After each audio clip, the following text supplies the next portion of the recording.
warahmatullahi wabarakatuh. Alhamdulillahirrahmanirrahim, kita telah diberi kesempatan untuk berkumpul di sekolah kita ini dalam rangka kegiatan diseminasi penerapan budaya positif di UPTD Indonesia Alam Sarilaman yang akan dipresentasikan oleh Ibu Aisyah Kairani SPD. Kepada Aisyah SPD.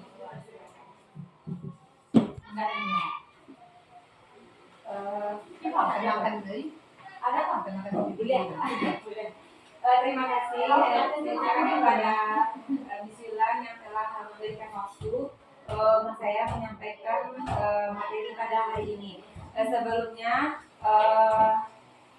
puji syukur kita sampaikan kepada Allah Subhanahu wa taala yang telah melimpahkan rahmat dan karunia-Nya sehingga kita bisa berkumpul pada hari ini.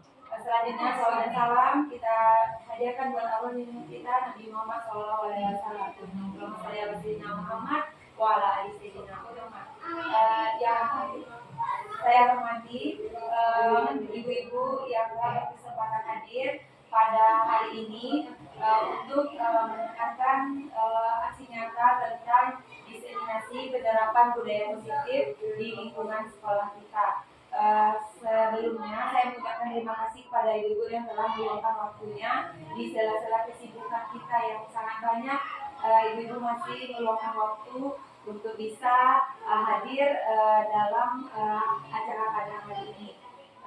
Selanjutnya saya akan menyampaikan materi saya untuk mempersingkat waktu, yaitu tentang tujuan yang pertama sebagai tugas saya sebagai dari CGT Angkatan 10 untuk menerapkan aksi nyata modul 1.4 tentang budaya positif. Yang kedua, tujuannya yaitu berbagi sedikit ilmu yang telah saya pelajari di dalam pendidikan guru penggerak ini.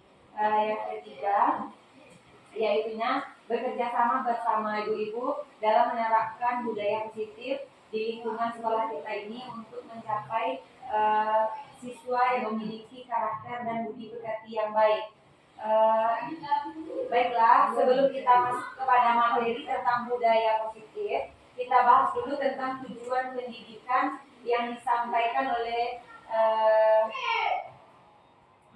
Bapak Ki Hajar Dewantara, yaitu tujuannya adalah menuntun segala kodrat yang ada pada anak agar mereka dapat mencapai keselamatan dan kebahagiaan yang setinggi-tingginya, baik sebagai manusia maupun sebagai anggota masyarakat.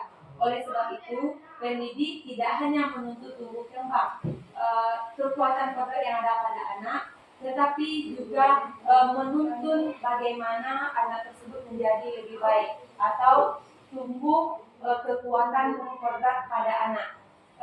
Kita di sini kita ibaratkan anak itu bukan sebagai kertas kosong ya Bu, tapi kertas yang sudah memiliki coretan. Namun coretan itu masih sama-sama. Tugas kita sebagai guru menjelaskan yang sama-sama tersebut dengan pemberian karakter atau akhlak yang baik kepada anak.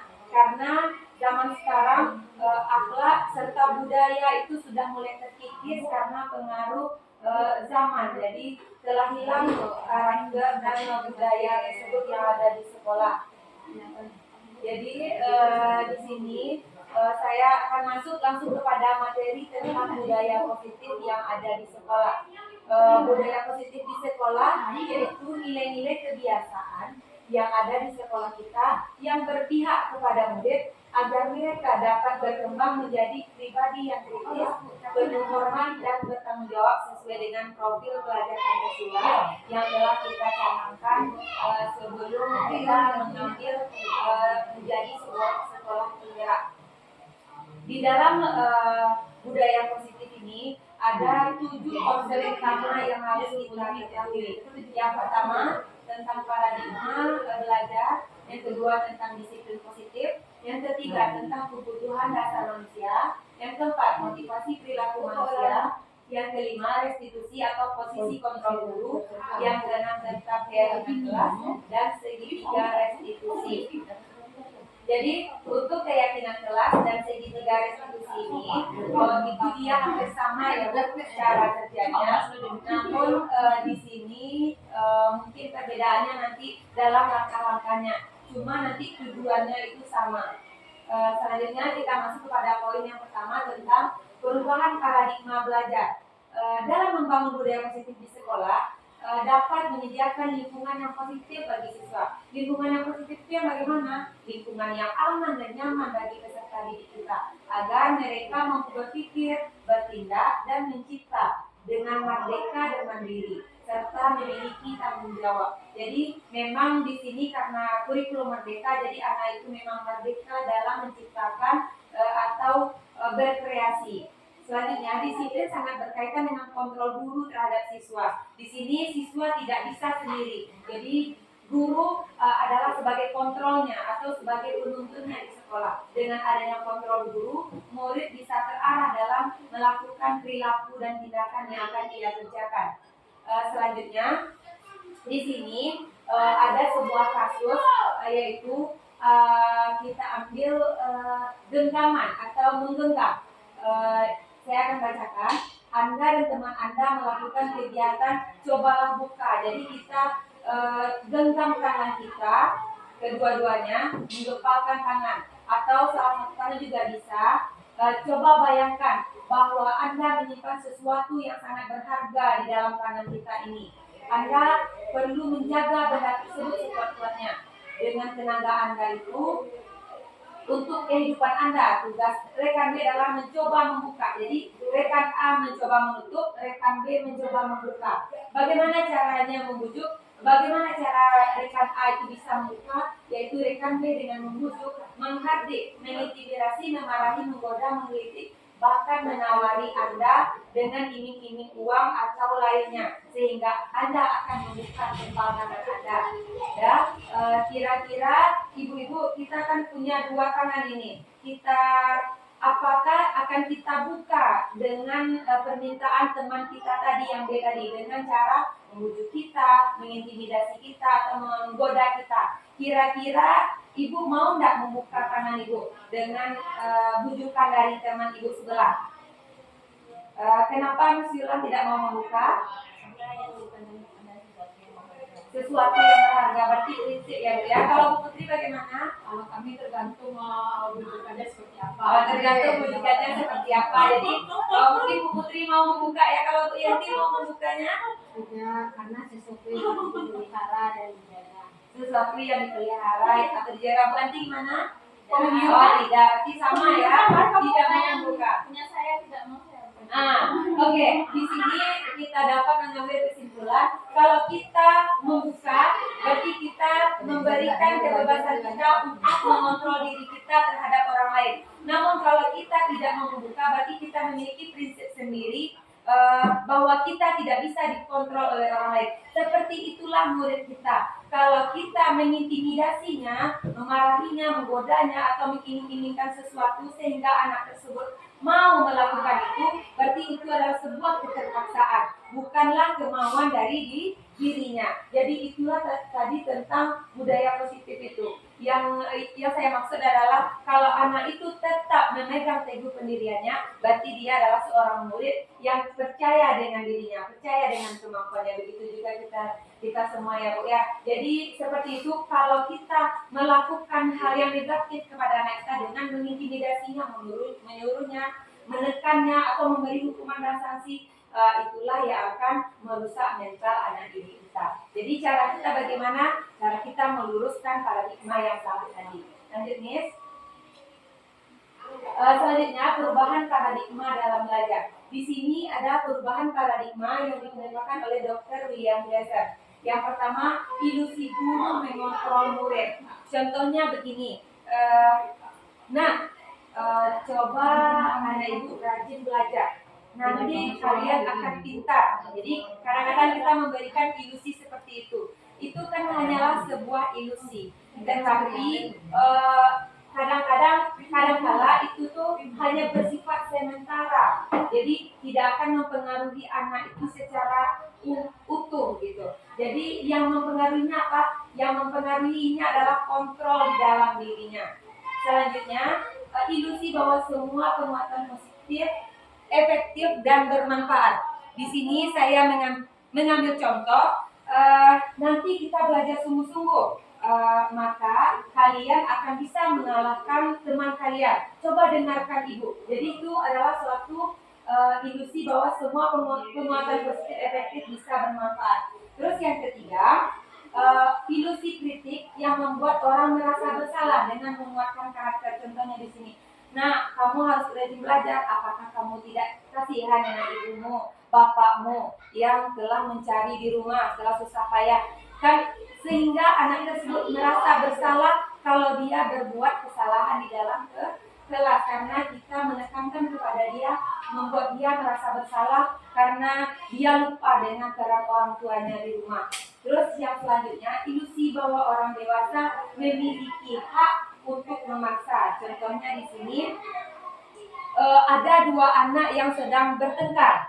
Jadi kita memaksa anak yang satu untuk memaafkan temannya itu, atau dia yang memaafkan temannya. Padahal di dalam hatinya belum ada kemauan untuk saling memaafkan. Di sini peran guru adalah meluruskan kembali masalahnya dan menanyakan bagaimana sebaiknya dia harus bertindak. Jadi kita kembalikan kepada dia, bukan kita yang mencarikan solusinya. Kira-kira kalau kalian seperti ini, apa yang harus kalian lakukan? Seperti itu. Jadi kita menanyakan kembali kepada dia, bukan kita memaksa dia untuk mau memaafkan temannya atau temannya mau memaafkan dia. Jadi seperti itu.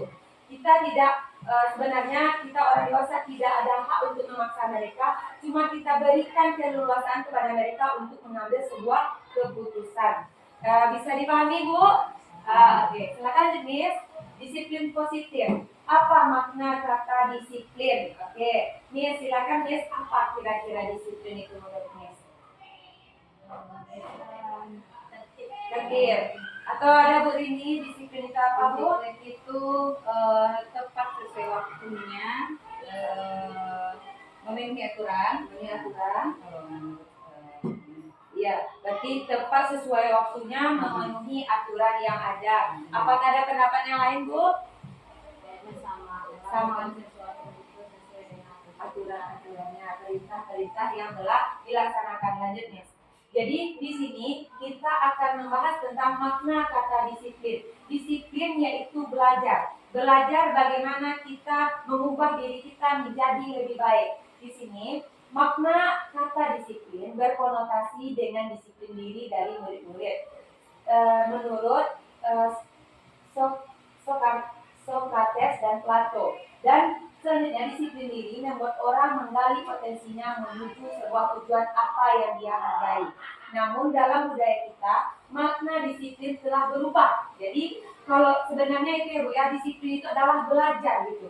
Tetapi budaya kita berubah, disiplin ini menjadi sesuatu yang dilakukan seseorang kepada orang lain untuk mendapatkan kepatuhan atau pemaksaan dari seseorang kepada orang lain. Kecenderungan umum adalah menghubungkan kata disiplin dengan ketidaknyamanan, bukan dengan apa yang kita hargai atau pencapaian dari suatu tujuan mulia. Contohnya begini, Bu. Silakan, Pak. Contohnya begini, kita pergi ke Bank BSI. Di Bank BSI, apakah kita diperbolehkan untuk tidak menggunakan masker? Tidak ya, Bu ya. Kita harus menggunakan masker. Apakah kita merasa tertekan atau terintimidasi di sana? Ada keterpaksaan. Karena kita belum sadar kalau menggunakan masker itu adalah suatu kewajiban kita sendiri, yaitu untuk menjaga kesehatan.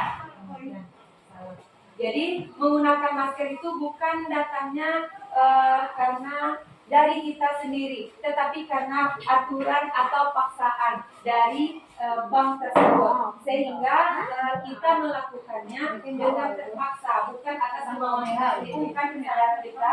Kalau menggunakan masker adalah sesuatu yang harus kita lakukan untuk menjaga kesehatan kita. Terus satu lagi sebagai contoh, Deko pakai helm karena nanti ada polisi razia. Sebenarnya helm itu wajib atau tidak kita gunakan, Bapak Ibu? Wajib. Kira-kira untuk apa helm itu? Keselamatan kita. Tetapi kalau kita menggunakan helm karena ada polisi razia, berarti itu bukan suatu yang kita yakini bahwa kita akan selamat nanti saat jatuh. Jadi itu yang disiplin itu sebenarnya. Sesuatu yang menjadi keyakinan kita sendiri, bukan menjadi suatu paksaan yang ada. Apa Bu? Ya, kesadaran yang ada pada diri kita. Kita menggunakan sepatu ke sekolah supaya kita terlihat rapi di hadapan murid, atau menggunakan seragam yang pas, bukan karena kewajiban dari dinas setempat. Karena kita tahu dengan menggunakan seragam seperti ini, anak didik akan melihat kita sebagai guru yang memiliki tauladan yang baik. Jadi memang itu kesadaran dari diri kita, bukan suatu aturan atau paksaan. Kira-kira itu yang bisa kita terapkan kepada siswa kita di sekolah. Menyadarkan dia atau membuka hati dia. Lanjut, Miss. Selanjutnya, disiplin adalah kemampuan memerintah diri sendiri dalam mengontrol atau menguasai diri. Ini yang saya maksud tadi ya. Dengan memilih tindakan yang mengacu kepada nilai-nilai yang kita hargai dengan penuh tanggung jawab tanpa diperintah oleh orang lain. Jadi, disiplin itu berasal dari diri kita. Nilai-nilai yang kita hargai yaitu nilai-nilai kebajikan, yaitu yang bersifat positif, yang merupakan tujuan mulia yang dicapai oleh seorang individu. Tentang nilai-nilai profil pelajar Pancasila. Ujung-ujungnya kita kembali lagi ke 6 profil pelajar Pancasila ya Bu ya. Nilai-nilai kebajikan. Lanjut, Miss. Selanjutnya, poin yang ketiga yaitu kebutuhan dasar manusia. Jadi sebelum kita masuk ke pelajaran atau saat jam pertama itu ya Bu ya, kita harus melihat dulu atau harus melihat psikologi anak itu terlebih dahulu. Misalnya anak itu tidur-tiduran atau menguap-nguap atau malas belajar atau bermain-main. Kira-kira kebutuhan dasar apa yang belum terpenuhi oleh anak tersebut? Contohnya di sini kebutuhan dasar manusia yaitu setiap kebutuhan kita itu berbeda. Kita harus berusaha memahami pandangan orang lain tentang dunia. Setiap orang memiliki gambaran yang berbeda. Untuk kebutuhan dasar manusia ini ada 5 kebutuhan dasar yang harus kita tahu. Contohnya untuk diri kita saja sendiri dulu, baru nanti kita bisa terapkan kepada siswa kita. Yang pertama, kebutuhan untuk bertahan hidup atau survival. Jadi ini bacanya, Miss. Ya. Jadi kebutuhan untuk bertahan hidup. Yang mana kebutuhan untuk bertahan hidup? Pangan, sandang, dan papan. Kita melihat dulu kondisi siswa kita, apakah dia cukup pangannya, sandangnya, atau papannya. Contohnya saja dia tidak makan pergi sekolah, otomatis pada saat belajar di kelas dia akan malas, mengantuk dan sebagainya. Jadi harus kita pahami dahulu kebutuhan itu. Selanjutnya cinta dan kasih sayang. Biasanya anak yang suka mencari-cari perhatian guru, dia kurang kasih sayang dari orang tuanya di rumah. Jadi dengan dia menyolek temannya, mengganggu temannya, atau usir pada temannya, dia akan mendapatkan perhatian dan kasih sayang dari guru menurut pandangan dia sendiri. Padahal itu adalah tindakan yang mengganggu temannya. Jadi bisa saja itu yang terjadi pada anak kita. Selanjutnya kebebasan. Contohnya kebebasan di sini, anak bebas dalam mengungkapkan pendapatnya di saat anak tersebut berdiskusi atau melakukan kerjasama di dalam kelompoknya. Jadi kita memberikan kebebasan apa yang akan dia sampaikan, tidak ada batasan-batasannya selagi itu di dalam cakupan materi pembelajaran. Selanjutnya kesenangan. Kesenangan di sini atau fun ya. Jadi kesenangan di sini bisa jadi anak tersebut merasa bangga atau bahagia dengan melihat temannya itu menangis misalnya atau terganggu gitu. Dia merasa dia senang mengganggu temannya. Dengan dia mengganggu temannya mungkin ada yang lucu jadinya. Mungkin dia kurang mendapatkan kebutuhan dasar kesenangan ini sehingga di sekolah dia sampaikan, dia salurkan kepada teman-temannya. Selanjutnya kekuasaan. Ini yang paling banyak di sekolah kita, yaitu anak-anak yang ingin menguasai kelas.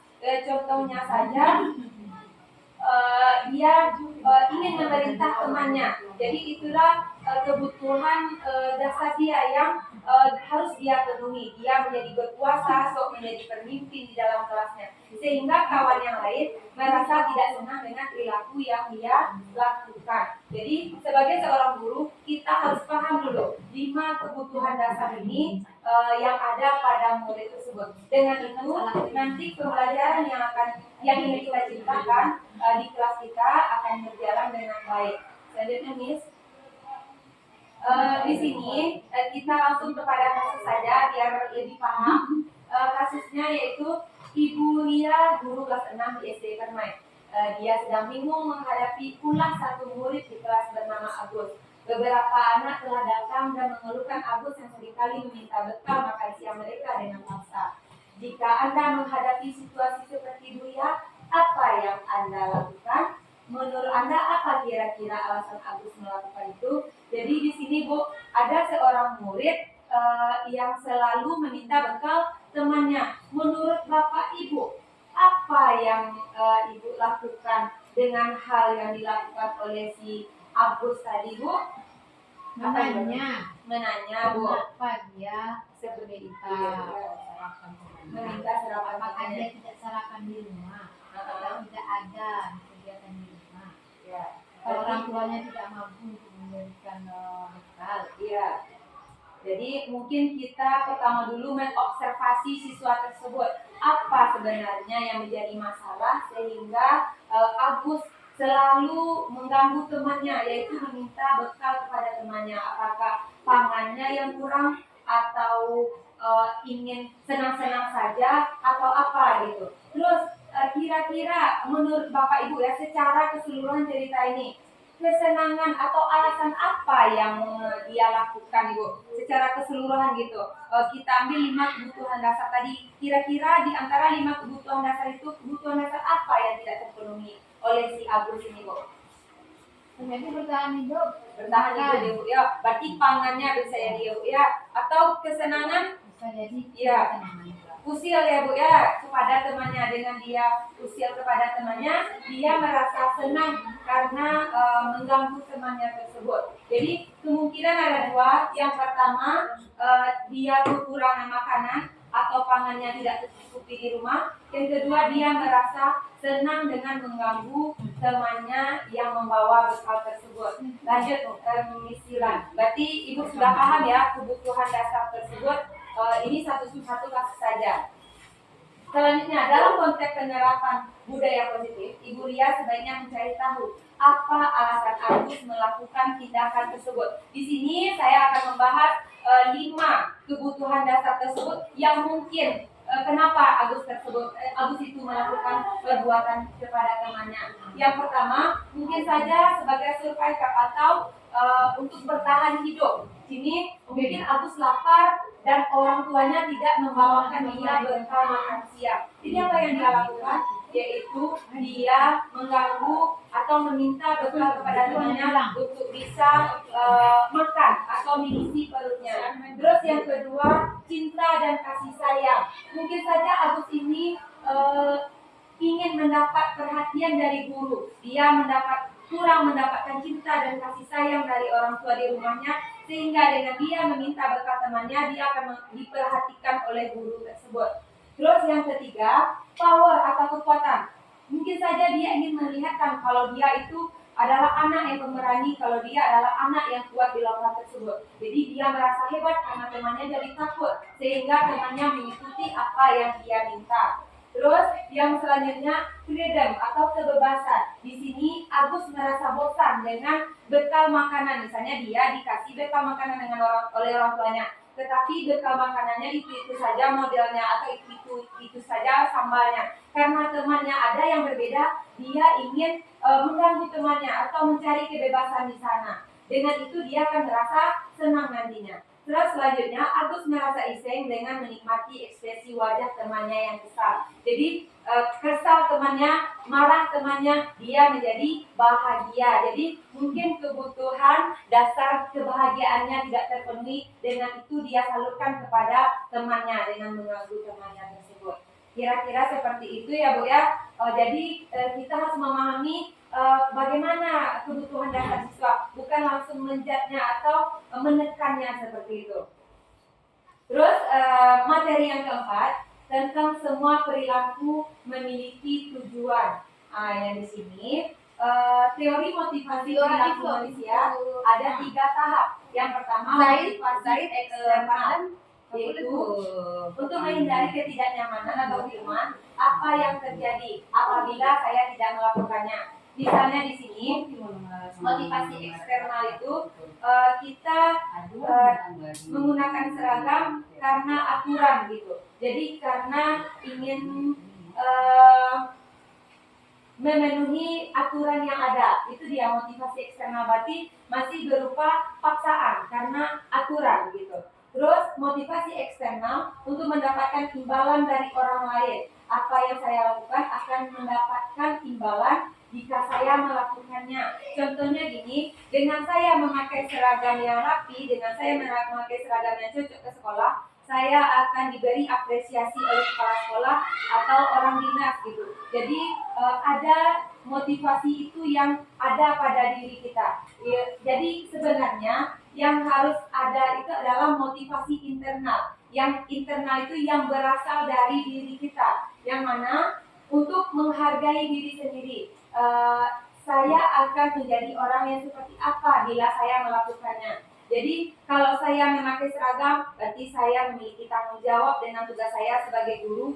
Saya menjadi rapi dan saya bisa menjadi tauladan bagi anak didik saya. Itu yang motivasi internal, motivasi yang berasal dari diri. Bukan motivasi eksternal berupa sanksi-sanksi yang akan kita terima, atau motivasi eksternal berupa hadiah atau apresiasi, tetapi yang kita cari adalah motivasi internal, yaitu motivasi yang tumbuh dari diri kita, apa yang menjadi tanggung jawab kita kepada diri kita sendiri. Jadi itu yang perlu kita tumbuhkan juga kepada anak didik kita, Bapak Ibu. Selanjutnya, Miss. Di sini ada hukuman dan sanksi, atau sanksi ini juga bisa kita kaitkan atau kita kategorikan sebagai konsekuensi. Nah, di sini ada sebuah kasus. IPA kurang menguasai pelajaran matematika, sehingga pada saat pembelajaran tersebut berlangsung, dia lebih banyak berdiam diri untuk menggambar buku pelajarannya. Pada saat guru matematika Pak Seno menanyakan pertanyaan kepada IPA menjadi gugup dan dia tidak sengaja menjatuhkan tas dari kursinya, serta tiba-tiba menjadi gagap pada saat berupaya menjawab. Seluruh kelas pun tertawa melihat perilaku IPA yang berbicara tergagap dan terkejut tersebut. Pak Seno pada saat itu membiarkan teman-teman IPA menertawakan IPA yang tergagap dan malu luar biasa, dan malahan IPA dan meminta IPA untuk maju ke depan, berdiri di depan kelas sambil menunjuk hidungnya karena tidak bisa menjawab pertanyaan Pak Seno. Kelas menjadi gaduh, anak-anak pun tertawa melihat perilaku IPA yang memegang hidungnya di depan kelas. Oke, soal yang pertama Ibu mohon tanggapannya. Apakah Ibu setuju atau Bapak setuju dengan tindakan Pak Seno terhadap IPA? Pak Zaman mohon tanggapannya, Pak Zaman. Apakah Bapak setuju dengan perilaku Pak Seno kepada IPA ini, Pak? Sisi Pak itu Pak, Sisi Pak itu juga Pak. Dibiarkannya orang tertawakan teman-temannya. Iya. Kurang setuju karena itu sama dengan membuli ya Pak ya, akan menjatuhkan nanti karakter pada anak tersebut ya Bu ya. Jadi akan membuat anak itu lebih menjadi drop, lebih malu. Akhirnya malu itu akan lama tertanam apalagi pada diri anak-anak. Jadi anak-anak ini lama memberkati hatinya. Menurut Bapak Ibu, tindakan Pak Seno terhadap IPA adalah sebuah hukuman atau konsekuensi? Hukuman Bu, hukuman. Kenapa Ibu? Hukuman Bu? Kalau konsekuensi, kalau hukuman itu ya, seharusnya kita kalau untuk menindak si anak bagus lebih konsekuensi daripada hukuman. Iya, intinya konsekuensi itu bagaimana setelah kejadian tersebut anak berusaha dan menyadari akan kesalahannya tidak akan mengulangi. Bukan hanya sekedar mendapat hukuman lalu kemudian diulang lagi gitu kan. Kadang kan hukuman hanya seperti itu. Ya, kalau udah berkonsekuensi berarti anak sadar dan menyadari mungkin apa yang dilakukannya itu salah dan untuk masa yang akan datang tidak akan mengulangi. Itu. Iya Bu, terima kasih Bu ini atas tanggapannya. Iya, selanjutnya kita lihat di sini, Jadi betul kata Bu ini, yang diberikan oleh Pak Seno itu adalah hukuman. Tepuk tangan buat Bu ini. Terima kasih Bu ini.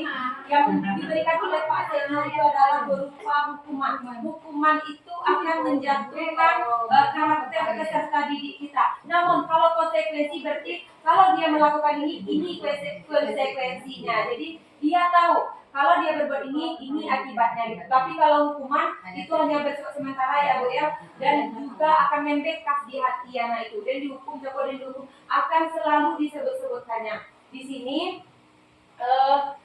kata hukuman itu merupakan identitas gagal. Namun kalau konsekuensi adalah identitas sukses atau disiplin. Yang identitas gagal itu bagaimana? Sesuatu yang menyakitkan harus terjadi. Jadi itu akan membekas menyakitkan kepada diri anak. Kalau konsekuensi sesuatu yang harus terjadi, dengan adanya konsekuensi anak tersebut memiliki pilihan untuk kesalahannya tersebut, memiliki pilihan untuk jalan keluar dari masalahnya tersebut. Kalau hukuman tidak, hanya sebatas itu berhenti, setelah kita hukum, besok bisa jadi anak itu akan mengulanginya kembali. Tetapi kalau konsekuensi, dia tahu konsekuensinya dan dia tahu jalan keluar dari masalah yang dia hadapi. Mungkin bisa jadi Iva tadi dengan dihukum dia akan mengulang hal seperti itu lagi. Tapi kalau kita menanamkan konsekuensi pada dirinya, mungkin saja dia tidak akan mengulangi kesalahannya lagi, kesalahan yang sama lagi, karena dia sudah memilih atau memutuskan pilihan yang tepat apa yang harus dia lakukan. Seperti itu ya Bapak Ibu. Jadi hukuman itu sifatnya memaksa dan identitas gagal, sedangkan konsekuensi adalah identitas sukses, dan itu adalah pengembangan anak ke depannya. Lanjut Miss. Kita lihat ini ada contoh tentang hukuman dan konsekuensi. Mohon tanggapannya Bapak Ibu. Yang pertama, Lira berlari mengelilingi lapangan basket 2 kali karena hadir terlambat ke sekolah. Kira-kira Bu Yenti itu hukuman apa sanksi Bu? Konsekuensi apa hukuman Bu? Konsekuensi. Kenapa konsekuensi Bu?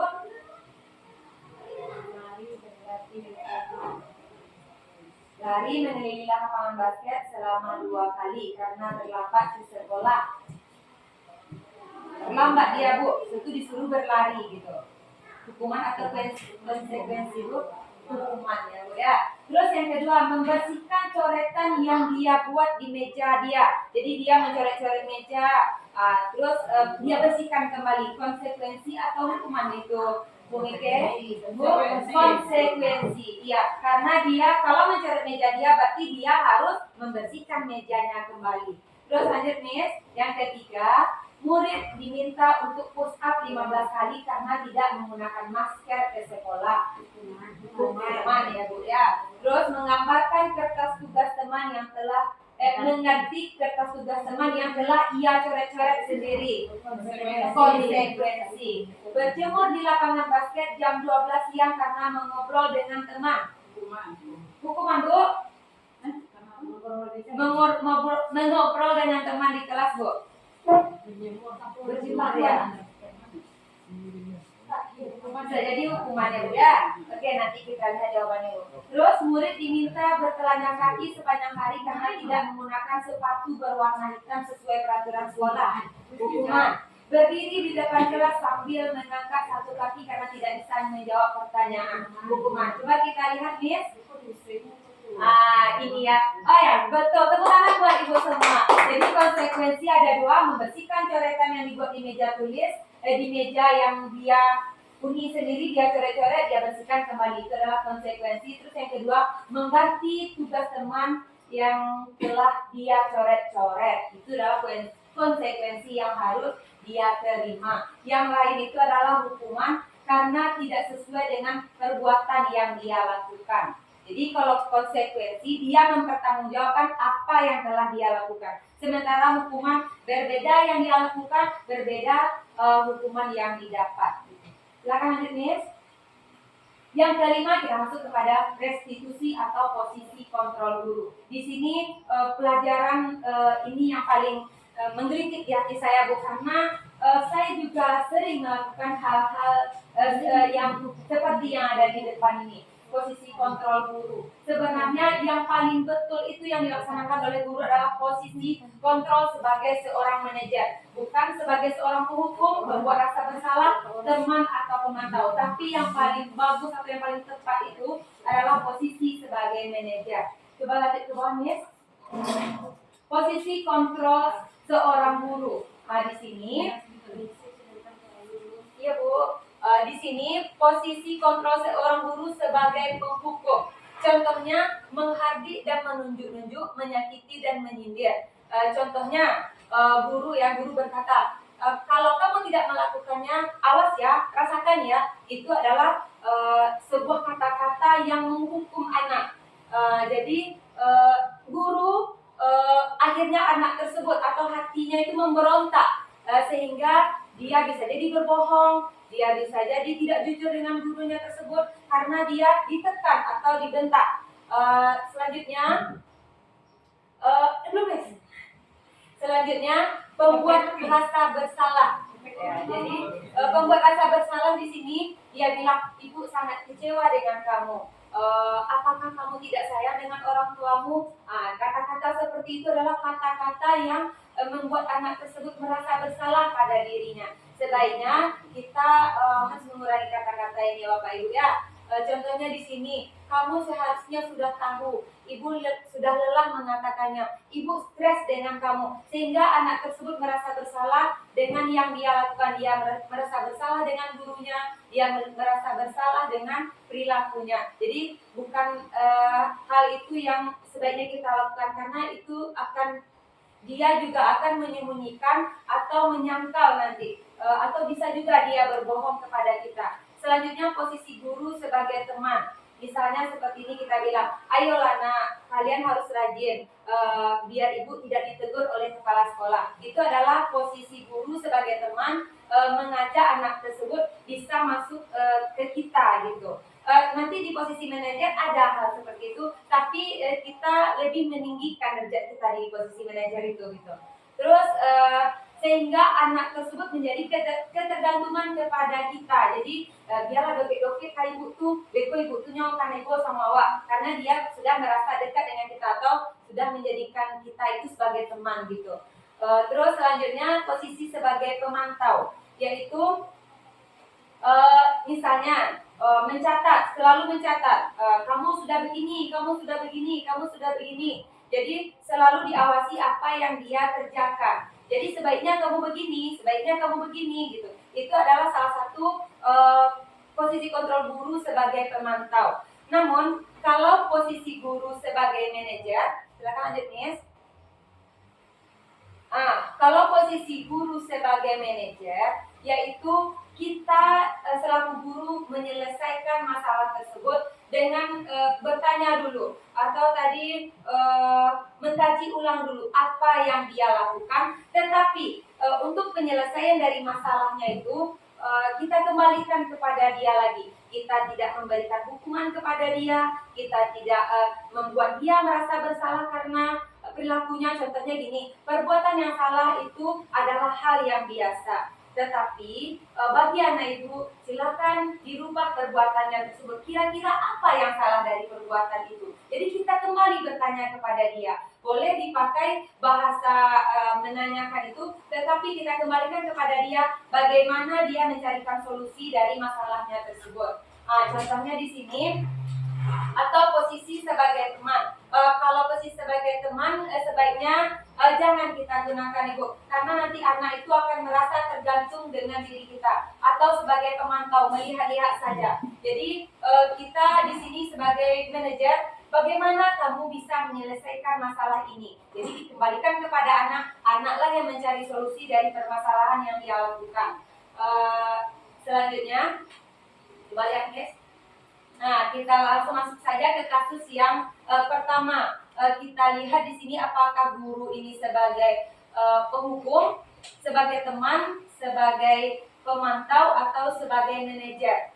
Yaitu kasusnya, pada hari Senin Pak Harun tidak masuk ke sekolah. Pak Harun merupakan guru matematika. Saat itu Bu Wati menggantikan Pak Harun. Bu Wati baru 1 tahun menjadi guru SMP. Beberapa murid perempuan, Vivi dan Natali, mengetahui hal ini dan mulai menggunakan kesempatan dan bersikap seenaknya, tertawa dan tidak mengindahkan kehadiran Bu Wati. Bu Wati mencoba menyapa Vivi dan Natali dengan ramah sambil mengingatkan untuk tetap fokus pada tugasnya. Ayolah, tugas kalian dikerjakan. Nanti ibu ditegur oleh kepala sekolah. Kalau kalian tidak mengerjakan tugas, tolong bantu ibu ya. Namun Vivi dan Natali malah tertawa. Ibu santai saja. Mereka tetap tidak mengerjakan tugas dan malah mengobrol. Kira-kira posisi kontrol mana yang dipakai oleh Bu Wati, Bapak Ibu? Sebagai teman, di mana kata-katanya sebagai teman? Ayolah ya Bu ya. Jadi ini yang sering saya lakukan juga seperti ini ya Bu ya. Ayolah, bantulah Ibu. Nanti Ibu kena marah dengan kepala sekolah atau nanti Ibu tidak menuntaskan materi kalian. Jadi itu yang sering saya lakukan gitu. Dengan belajar ini saya ditahu, oh ternyata posisi sebagai teman tidak pantas saya lakukan di hadapan anak didik saya. Jadi tolong bantu Ibu ya, tolong ya. Jadi kata-kata seperti itu sebaiknya tidak kita gunakan dalam menangani kasus. Selanjutnya Miss, jadi di sini kasusnya guru sebagai teman. Kasus yang kedua, Anto dan Dino sedang bermain di lapangan basket dan tiba-tiba terlibat dalam sebuah pertengkaran adu mulut. Dino pun menjadi emosi dan mengadakan kontak fisik, menarik kemeja Anto dengan kasar sampai 3 kancing bajunya terlepas. Pada saat itu, guru piket langsung melerai mereka dan membawa mereka ke ruang kepala sekolah. Ibu Suti sebagai kepala sekolah berupaya menenangkan keduanya, terutama Dino. Dino, sepertinya kamu saat ini sedang marah sekali. Mendengar itu, Dino pun mengalir bercerita tentang kekesalan hatinya. Ibu Suti pun melanjutkan bahwa membuat kesalahan adalah hal yang manusiawi dan bahwa mempertahankan diri adalah hal yang penting. Namun meminta Dino memikirkan cara lain yang lebih efektif karena saat Dino berada di ruang kepala sekolah.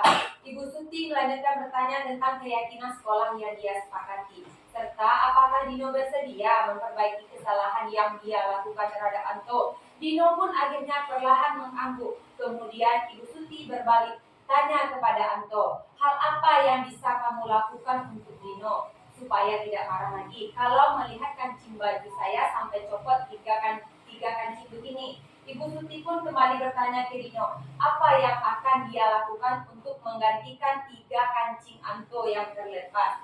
Dino berpikir sejenak, namun menjawab, wah, tidak tahu Bu, saya lem kembali mungkin ya Bu. Ibu Suti berpikir sebentar dan menanggapi, kalau kamu lem akan mudah terlepas kembali Dino. Bagaimana kalau kamu menjahit saja? Bersediakah kamu Dino? Dino tampak ragu-ragu menanggapi, menjahit? Mana saya tahu Bu. Tahu bagaimana menjahit Bu? Ibu Suti meneruskan, apakah kamu bersedia menjahit? Dino berpikir sejenak memandang ke meja Anto dan menanggapinya. Yang mengajari saya siapa Bu? Dengan cepat Bu Suti menjawab, Pak Irfan, guru tata busana. Dino kembali diam sejenak, memandang ke meja Anto yang tanpa kancing. Akhirnya Dino mengangguk tanpa tanda menyetujui dan sepanjang siang Dino belajar menjahit memperbaiki kemeja Anto. Terakhir kali terlihat kedua anak laki-laki tersebut, Dino dan Anto, pada jam pulang sekolah. Mereka sudah bercengkrama, bersenda gurau kembali. Nah, di sini kira-kira Bu, Bapak, posisi kontrol seperti apa yang dilakukan oleh Ibu Kepala Sekolah? Kontrol manajer ya. Miss, kasih 2 saja nih. Kontrol manajer. Gimana kata-katanya Pak? Ibu Suti mengajak yang pertama itu Dino, bagaimana menyelesaikan masalahnya. Ya. Kemudian mengajak Anto juga bagaimana cara untuk menyelesaikan masalah tersebut. Iya. Dari kata-kata itu bisa kita ambil bagaimana cara atau manajemen Ibu Suti menyelesaikan masalah anak-anaknya sehingga pada akhirnya mereka pun saling bersenda gurau. Berarti mereka berdamai kembali ya Pak ya. Kalau yang sering kita lakukan adalah apa ya Pak ya? Hukum ya Pak ya. Kita tekan dia sehingga saat pulang sekolah nanti dia masih bermusuhan, bahkan masih menertawakan nama orang tua temannya. Tapi kalau posisi manajer seperti yang Bu Rini bilang tadi, dia bukan dihukum, tapi diberikan konsekuensi ya Bu ya. Itu hubungannya dengan posisi kontrol guru ini. Dengan adanya konsekuensi yang kita tetapkan, anak tersebut akan tahu kalau dia berbuat seperti ini, dia harus tahu konsekuensinya seperti apa dan penyelesaian dari masalahnya sendiri seperti apa. Bu, anak-anak kita kan masih kecil. Penanaman budaya positif yang seperti itu, kalau kita terus digali, itu akan menjadi terbiasa oleh anak didik kita. Misalnya di kelas 1 akan sulit, tetapi kita bersama-sama mencobanya. Saya juga belum mencoba untuk anak kelas 1 ya, Bu. Cuma untuk kelas 3 saya sudah mencoba sedikit demi sedikit. Alhamdulillah mereka bisa berdamai dengan keadaan itu, bisa menerima situasi tersebut. Dibandingkan dulu saya selalu memberikan hukuman atau memaksa dia untuk mau memaafkan temannya. Jadi kita kembalikan kepada dia apa solusinya, kembalikan kepada kedua anak tersebut. Jadi alhamdulillah Bapak Ibu sudah paham tentang posisi kontrol guru ya Bu ya. Jadi sebaiknya kita memakai posisi kontrol sebagai manajer. Silakan lanjut Miss. Selanjutnya di sini keyakinan kelas. Sebenarnya di setiap kelas itu sudah ada kesepakatan kelas. Di PMN juga ada tentang keyakinan kelas ini dibaca. Di sini saya akan mengulas sedikit tentang keyakinan kelas yang kita buat. Sebenarnya kesepakatan kelas kita sudah ada. Namun sebaiknya yang kita gunakan itu adalah keyakinan kelas. Tinggal merubah bahasanya atau susunan yang ada di sana. Kalau kesepakatan itu sifatnya memaksa gitu. Tetapi kalau keyakinan itu berasal dari dirinya, dikembalikan kepada dirinya, mau nggak dia berbuat seperti itu gitu. Di sini keyakinan kelas adalah nilai-nilai kebajikan atau prinsip-prinsip universal yang disepakati bersama secara universal, lepas dari perbedaan agama, suku, negara, dan bahasa. Menurut Gosen, suatu keyakinan akan lebih memotivasi diri seseorang dalam intrinsik. Seseorang akan lebih bersemangat untuk menjalankan keyakinan daripada hanya sekedar mengikuti peraturan. Jadi kalau kesepakatan kelas itu adalah aturan, Bu. Tapi kalau keyakinan memang aturan, tetapi aturan tersebut sudah dikembalikan kepada dia. Kira-kira kita maunya seperti apa gitu. Kita buat kesepakatan dulu, nanti kita rumuskan dengan bahasa keyakinan kelas. Lanjut Bang Yes. Di sini ada peraturan kelas. Jadi peraturan kelas itu yang kesepakatan kelas tadi, kita buat peraturan itu menjadi sebuah keyakinan. Sebuah keyakinan tersebut akan menciptakan lingkungan positif di kelas. Baru kita setelah tercipta lingkungan positif di kelas, baru bisa dilaksanakan budaya positif di lingkungan sekolah. Coba lanjut ke Bang Yes. Di sini oke, di sini ada contohnya peraturan atau kesepakatan, terus ada keyakinan kelas atau nilai-nilai kebajikan yang dituju. Peraturan di sini sifatnya mengikat dan tegas, Ibu ya. Contohnya, selalu kembalikan buku pada tempatnya. Tapi kita buat keyakinan kelas dengan bahasa yang simpel, yaitu tanggung jawab. Berarti kalau tanggung jawab, berarti anak itu setelah mengambil buku harus bertanggung jawab mengembalikannya ke tempatnya gitu. Nilai apa yang kita yakini di sini, yaitu nilai tanggung jawab. Terus dilarang mengganggu orang lain. Kira-kira nilai keyakinan apa? Nilai keyakinannya bisa kita rubah dengan menghormati orang lain dan diri sendiri. Jadi bahasanya lebih diperhalus. Terus yang ketiga, hadir di sekolah 15 menit sebelum pelajaran dimulai. Terus untuk keyakinan kelasnya bisa kita buat nilai-nilai kebajikannya, yaitu menghormati orang lain, komitmen pada tujuan. Jadi apa tujuan kita ke sekolah gitu. Jadi tujuan kita ke sekolah belajar dan mengikuti aturan. Jadi dikembalikan kepada dia apa komitmen dia sebagai siswa. Terus selanjutnya ada peraturan dilarang melakukan kekerasan. Kalau nilai keyakinannya keselamatan dan menghormati orang lain. Selanjutnya dilarang menggunakan narkoba. kita buat nilai keyakinannya yaitu kesehatan. Kalau kesehatan, narkoba nggak boleh, rokok nggak boleh, makan teratur. Jadi nilai keyakinannya bisa berubah dengan kata-kata kesehatan atau menjaga kesehatan juga boleh. Bergantian atau menunggu giliran. Nilai keyakinan kelasnya bisa kita buat menghormati orang lain dan kesabaran. Selanjutnya gunakan masker. Gunakan masker ini bisa kita buat keyakinan kelasnya yaitu kesehatan dan keselamatan. Jadi dengan anak menggunakan masker, dia akan sehat dan selamat dari penyakit-penyakit yang ada di sekitar lingkungannya. Jangan berlari di kelas atau koridor, yaitu nilai keyakinannya yaitu keselamatan dan keamanan. Jadi nilai keyakinan itu adalah nilai-nilai kebajikan yang universal, yang secara umum gitu. Jadi kita buat peraturan dulu, dari peraturan yang kita buat mengerucut menjadi sebuah keyakinan kelas atau nilai-nilai kebajikan. Bisa dipahami Bapak Ibu? Di sini menentukan keyakinan kelas. Ibu, Kalau anak itu bisa menjadi dia, justru itu semakin menjadi umum ya. mengambang ya Bu. Misalnya tadi mengembalikan buku ke tempatnya, Ya, itu Bu. khusus itu kan. Ya Bu. Tanggung jawab itu justru lebih luas itu. Jadi makanya Bu, awal belajar itu kita membuat dulu kesepakatan kelas, ditempel dulu Bu. Jadi kalau bisa anak itu memahami apa-apa saja kesepakatan yang dibuat. Kita kelompokkan satu-satu dulu. Ini yang bagian tanggung jawab, ini yang bagian keselamatan, ini yang bagian kesehatan, ini bagian menghormati orang lain. Setelah dia paham apa yang dia tulis, baru kita simpelkan bahasanya gitu. Jadi kita suruh dia nempel dulu Bu, kayak apa ya? Kayak kemarin Bu, kita suruh dia tempel. Setelah itu dibaca sama-sama dulu. Kira-kira menurut anak itu apa keyakinan kelasnya? Jadi nanti kita kembalikan kepada dia. Bu, tanggung jawab Bu. Berarti dia sudah tahu apa yang dia buat tadi Bu, gitu. Dan contohnya mengembalikan buku, atau tidak membuang sampah di kelas, atau masuk tepat waktu. Jadi tanggung jawab Ibu ya. Kita kelompokkan satu dulu. Sudah tuh kita kelompokkan lagi satu nanti nilai untuk kesehatan. Kita kelompokkan lagi, disuruh dia baca sama-sama, pahami apa yang dia buat, baru kita buat sebuah keyakinan atau nilai kebajikan universal. Jadi Berarti memang yang keyakinan itu sikap ya sikap Bu.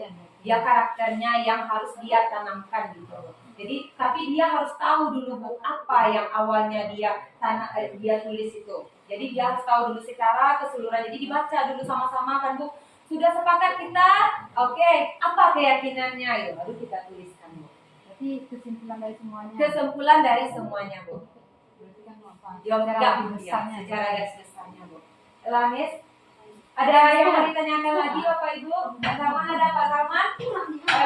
Silakan didengar Pak Bian. Jangan di sini. Uy, mama kamu beras plastik.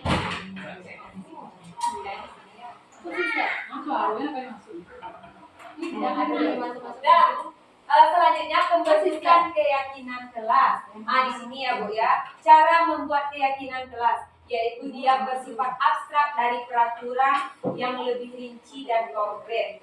Selanjutnya, keyakinan kelas berupa pernyataan yang universal atau umum ya Bu ya. Jadi universal seperti yang Bu Susi bilang tadi. Itu umum jadinya. Tetapi itu sudah kita sepakati dulu di awal pembelajaran. Selanjutnya, pernyataan keyakinan kelas dibuat dalam bentuk positif. Jadi kalau peraturan tadi bukan menekan Bu, dilarang buang sampah, harus hadir tepat waktu. Jadi kesannya bahasanya itu menghukum. Paradigma menghukum itulah yang kita buat sebagai suatu keyakinan gitu Bu.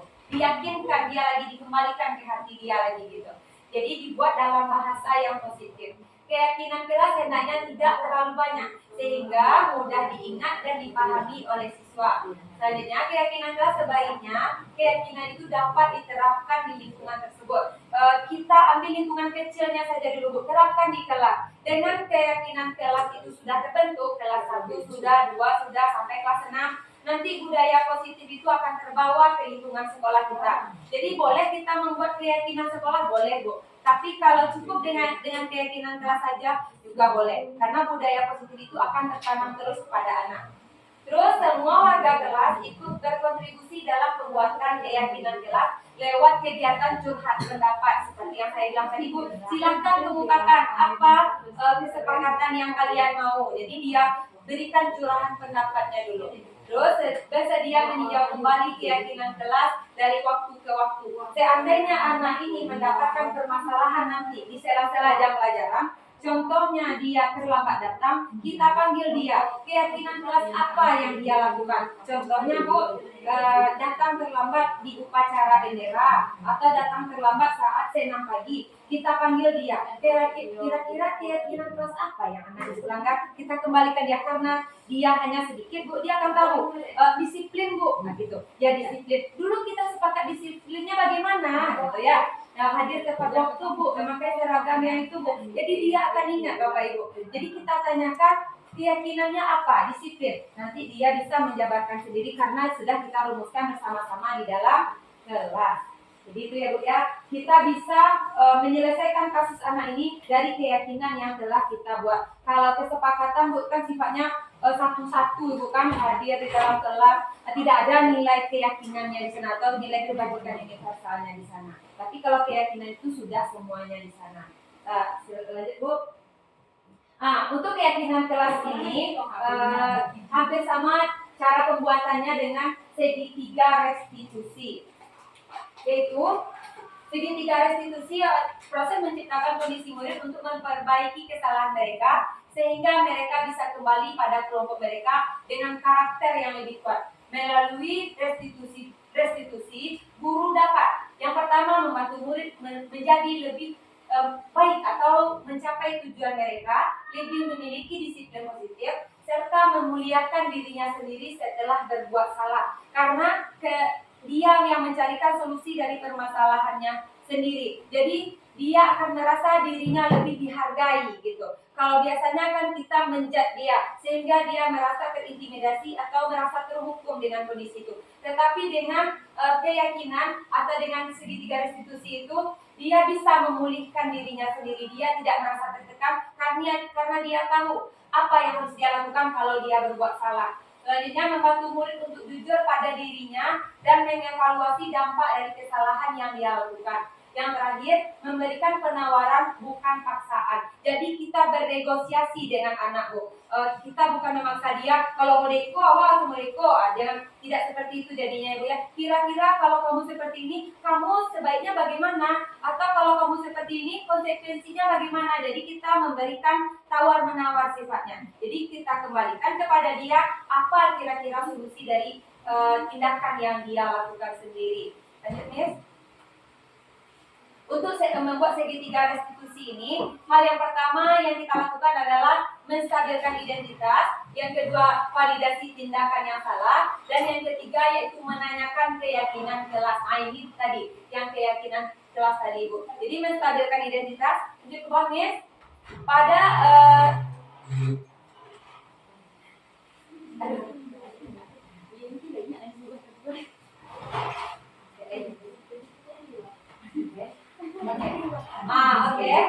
di segitiga restitusi yang pertama yaitu menstabilkan identitas. Jadi apa bahasa kita kepada anak? Ini dia ya Bu ya. Kita stabilkan dulu setelah dia berbuat salah, kita tanyakan. Berbuat salah itu tidak apa-apa. Jadi kita bilang, nah berbuat salah itu tidak apa-apa karena itu adalah hal yang wajar. Karena tidak ada manusia yang sempurna. Atau bisa juga dengan bahasa saya juga pernah melakukan, ibu juga pernah melakukan hal yang demikian, atau kita bisa menyelesaikan masalah yang anak ibu hadapi ini, atau bisa jadi ibu mengungkapkan bagaimana bapak ibu tidak tertarik mencari siapa yang salah, tetapi ibu ingin mencari solusi dari permasalahan yang anak ibu hadapi. Atau bisa juga dengan bahasa kamu berhak merasa begitu. Jadi yang kira-kira bahasanya seperti ini dalam menstabilkan identitas yang kita terapkan kepada siswa. Jadi kita bilang ke dia berbuat salah itu tidak apa-apa, itu merupakan hal yang wajar. Di sini kita akan mencarikan solusi dari permasalahan kita karena ibu juga pernah dulu seperti itu gitu. Jadi itu yang menstabilkan identitas. dalam tahapan segitiga restitusi. Jadi ini bahasa atau kata-katanya yang bisa kita gunakan. Lanjut, Miss. Yang kedua yaitu validasi tindakan yang salah. Nah, ini bisa kata-katanya kita pakai, yaitu yang pertama, kamu pasti punya alasan mengapa melakukan hal demikian. Kira-kira apa alasan anak ibu melakukan hal itu? Gitu. Misalnya dia terlambat ya, Bu ya. Kamu pasti memiliki alasan datang terlambat. Kira-kira apa alasannya kamu datang terlambat? Jadi dia nanti bisa beralasan, misalnya terlambat bangun, kita berikan dia kebebasan untuk mengungkapkan pendapatnya. Jangan lambat jagoan gitu. Jangan kita menekannya dulu. Kira-kira kenapa terlambat bangun? Saya tidurnya malam-malam, Bu. Kenapa bisa tidur malam-malam? Karena saya bermain HP, Bu. Karena saya bermain dengan teman, Bu. Karena begini begitu, Bu. Jadi akan banyak alasan yang muncul pada anak-anak itu. Jadi di situ kita bisa mengoreknya atau menggali lebih dalam apa permasalahan yang anak kita hadapi sebenarnya. Terus bahasa yang kedua, kamu patut bangga pada dirimu sendiri karena kamu telah melindungi sesuatu yang penting buatmu. Contohnya kasus baju tadi ya, Bu ya. Dia merobek baju temannya. Jadi temannya itu sakit hati karena si temannya tadi merusak bajunya. Jadi dia mempertahankan dirinya, dia memiliki prinsipnya kalau kawannya itu salah. Jadi kita apresiasi dia. Jadi nanti kawan yang bersalah ini dia juga akan mengakui kesalahannya atau akan menyadari kesalahannya. Selanjutnya, Bu. Yang terakhir yaitu menanyakan keyakinan. Di sini kita tanyakan kepada siswa kita apa yang kita percaya sebagai kelas atau keluarga, atau gini aja, nilai-nilai umum apa yang kita sepakati. Kita tanyakan dulu di awal pembelajaran kita sudah membuat kesepakatan kelas yang menjadi keyakinan kelas. Kira-kira keyakinan kelas apa yang telah anak ibu langgar gitu. Misalnya dia datang terlambat, berarti keyakinan kelasnya disiplin. Atau mengganggu teman, berarti keyakinan kelasnya tidak menghormati orang lain gitu. Atau tidak membawa buku pelajaran, berarti dia tidak bertanggung jawab gitu. Tanyakan kembali kepada dia, keyakinan kelas apa yang telah dia langgar. Jadi kalau setelah ditanyakan keyakinan yang dia langgar, kira-kira mau enggak anak ibu memperbaiki kesalahannya? Apa yang harus kalian perbaiki? Jadi mau enggak melaksanakan keyakinan kelas ini lebih baik lagi ke depan. Jadi kita memberikan motivasi-motivasi secara intrinsik kepada anak untuk menggugah hatinya supaya mau berubah. Lanjut, Miss. Jadi mungkin demikian Bapak Ibu beberapa penerapan budaya positif atau 7 penerapan budaya positif yang bisa kita laksanakan di dalam kelas. Jadi antara keyakinan kelas dengan segitiga restitusi itu hampir sama, Bu. Jadi intinya semuanya itu kita bawakan lagi kepada diri kita dan kita tanamkan kepada peserta didik kita dalam mencarikan atau memecahkan masalah-masalah yang dia hadapi. Mungkin demikian presentasi saya. Saya kembalikan kepada Miss Yulan sebagai moderator.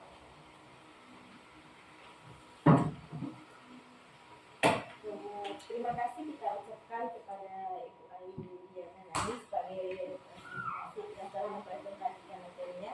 Selanjutnya kita lanjut ke sesi tanya jawab. Sesi tanya jawab dan kritik dan saran kepada audiens untuk disilakan. Sampai nanti, Bu. Silakan, Bu. Apa, Bu?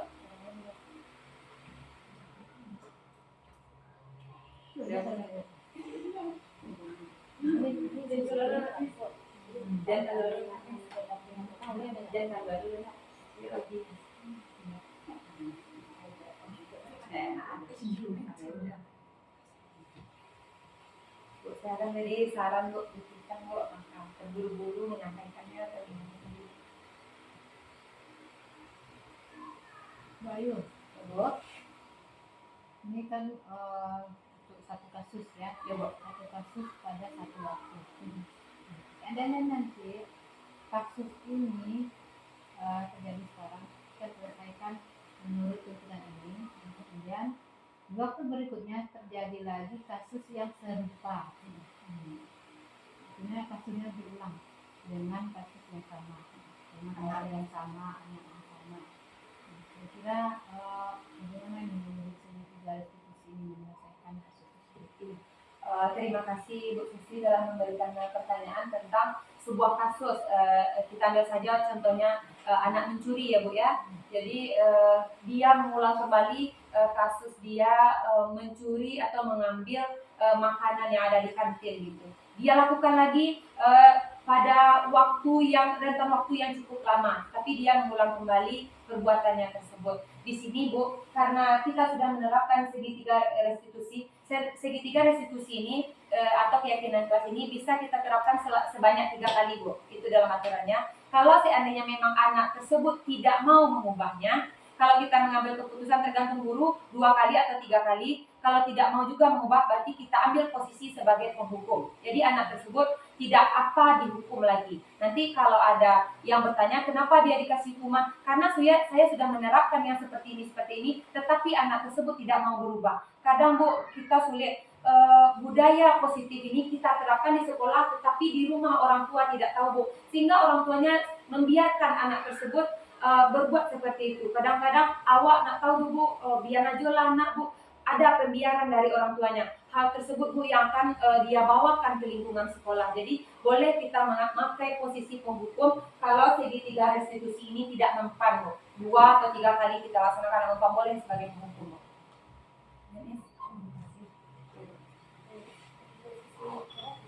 Ya, tanyakan lagi Bu Putri, Bu Anti. Terima kasih kepada Bu Susi pertanyaannya. Selanjutnya untuk yang lainnya ada cerita atau pertanyaan ataupun saran Lagi Cek Wike, silakan. ada Wike. Saran dari Bu Putri. Iya, saran Bu.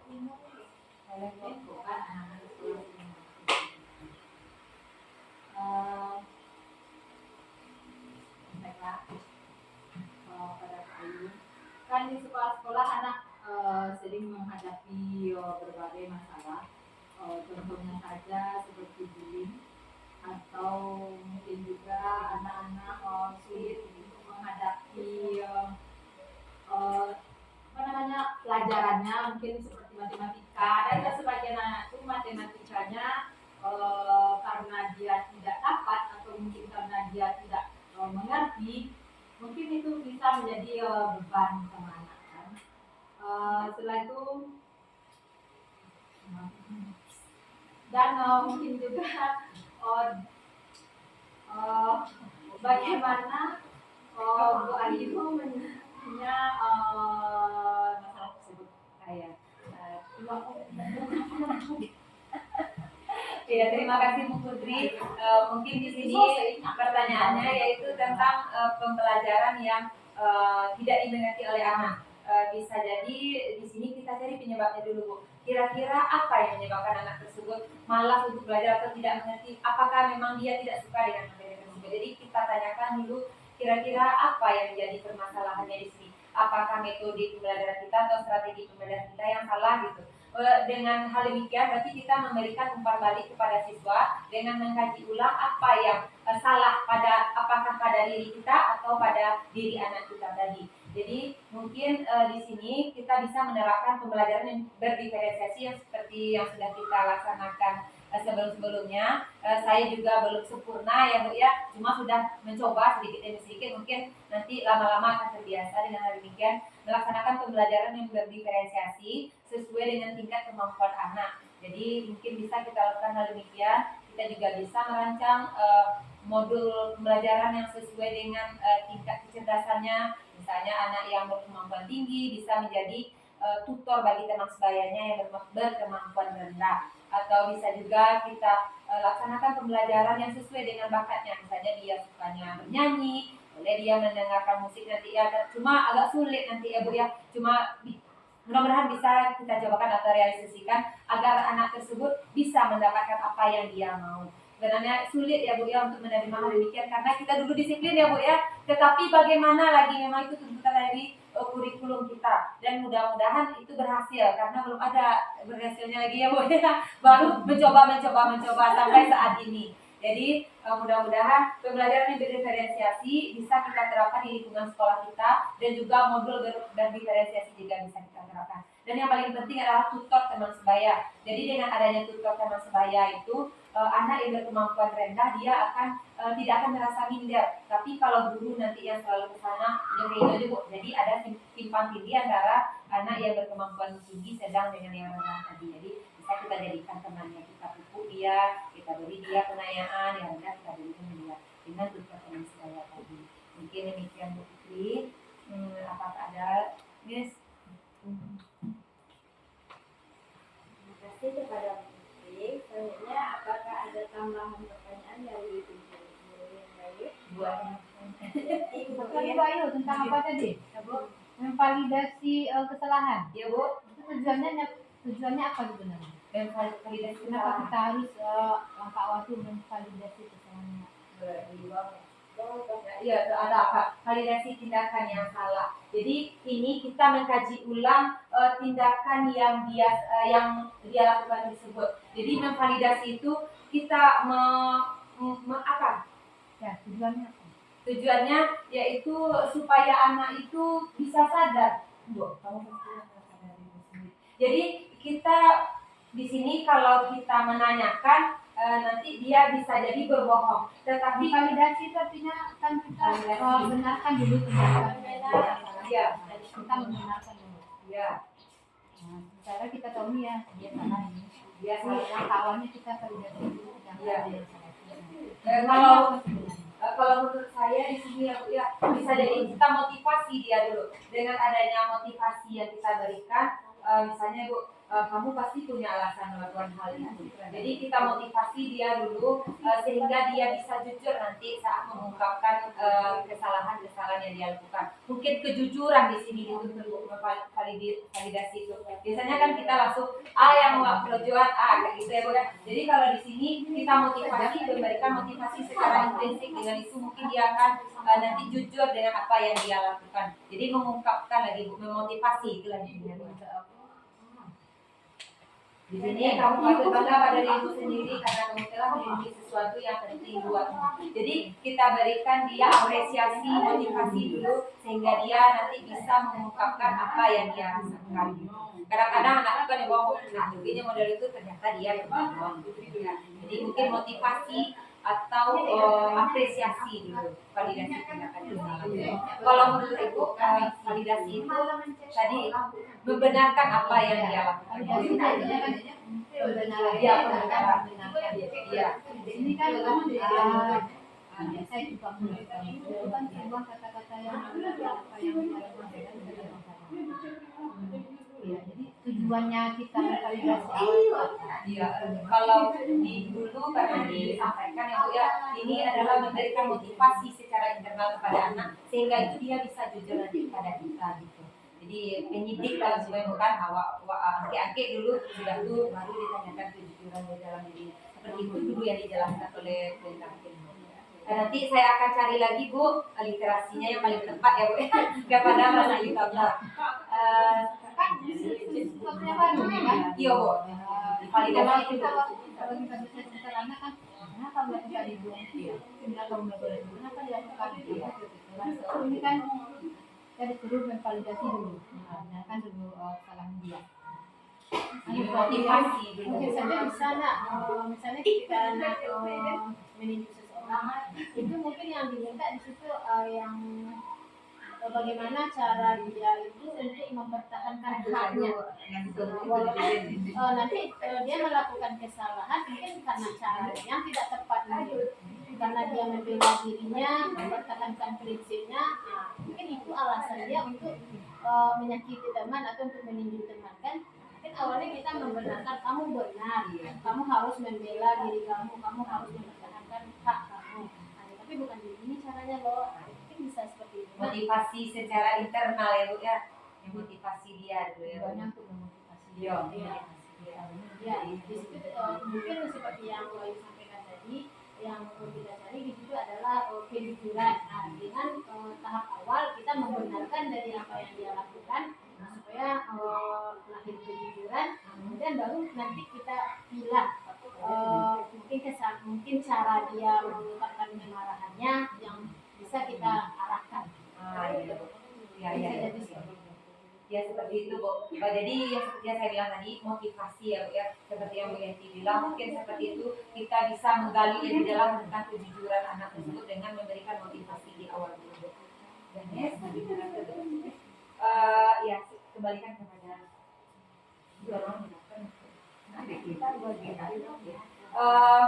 mungkin Bapak Ibu demikian presentasi saya hari ini. Terima kasih sekali lagi saya ucapkan kepada Bapak Ibu telah meluangkan waktu di sela-sela kesibukan kita yang sangat banyak dalam mendengarkan tentang penerapan budaya positif di sekolah. Mudah-mudahan kita bisa merealisasikannya dan terciptalah lingkungan sekolah yang kita ingini, memiliki peserta didik yang memiliki karakter, budi pekerti yang baik, serta beriman dan bertakwa kepada Tuhan Yang Maha Esa. Untuk presentasi hari ini, saya mengucapkan terima kasih juga kepada Ibu dan Bapak telah memberikan kritik dan saran dan pertanyaan. Mungkin ada beberapa pertanyaan yang yang kurang saya pahami. Nanti saya akan tanyakan lagi kepada pendamping atau fasilitator saya di lapangan. Demikian presentasi hari ini saya cukupkan. Wabillahi taufiq wal hidayah. Assalamualaikum warahmatullahi wabarakatuh.